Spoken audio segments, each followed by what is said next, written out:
Demokratike e Kosovës. Mirë po mos angazhimi i tyre edhe mos serioziteti i tyre në krijimin e institucioneve, me barikadimin e tyre drejt disa qëndrimeve dhe deklaratave që edhe ata e dinë që nuk kontribuojnë në krijimin e institucioneve, nuk kontribuojnë në krijimin e rrugëve dhe mundësive që të krijohen institucionet, atëherë ka shtyr që na të vijmë në një moment ku konkretisht zotri Limaj me fuqinë e tij politike me 3 deputet, domethënë merr një rëndësi të jashtëzakonshme edhe bëhet temë diskutimi më shumë se sa ata që kanë dalë me 10 fishin e fuqisë të tij politike. A ka mundësi ndoshta kjo çështja edhe të ndikojë zotrit Limaj, elektoratit të zotrit Limaj?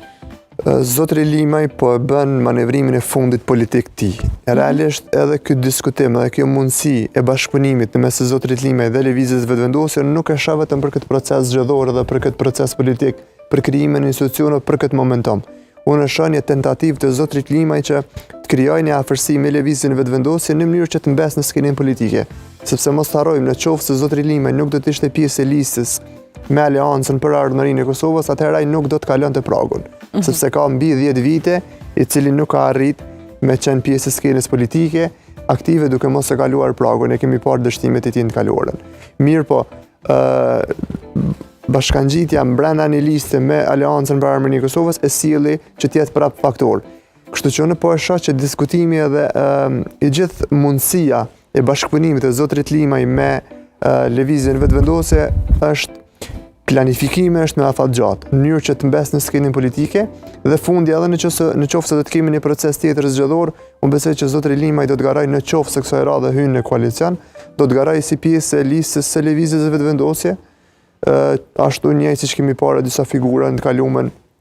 të cilët kanë kaluar prej partive politike në lëvizjen vetëvendosje dhe pastaj kanë kandiduar si pjesë e listës tyre. Na mundemi me diskutu këto është ndershme se jo politikisht, në qoftë se veç ka mbet në pikë diskutimin në këtë fushë, mirë po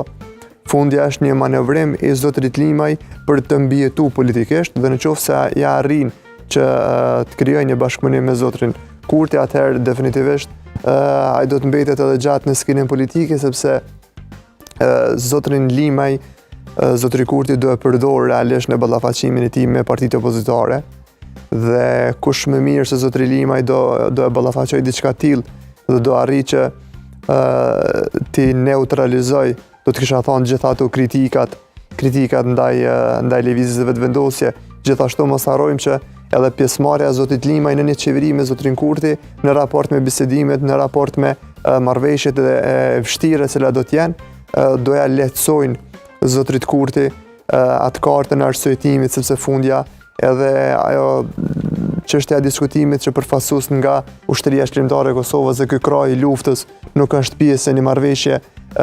një qeverie që do arrijë një marrëveshje potenciale, atëherë kjo do të bie, sepse kush më mirë se zotri Limaj do e përfaqësoj diçka tillë, sepse fundja edhe partitë opozitare sot e kanë humbur të drejtën e kritikës ndaj zotrit Limaj, sepse deklarata e tij, mos harrojmë, ne po kritikojmë vazhdimisht për deklaratat tash për periudhën që jemi, mirë po më njëherë pas procesit zgjedhor, deklaratat e zotrit Limaj kanë qenë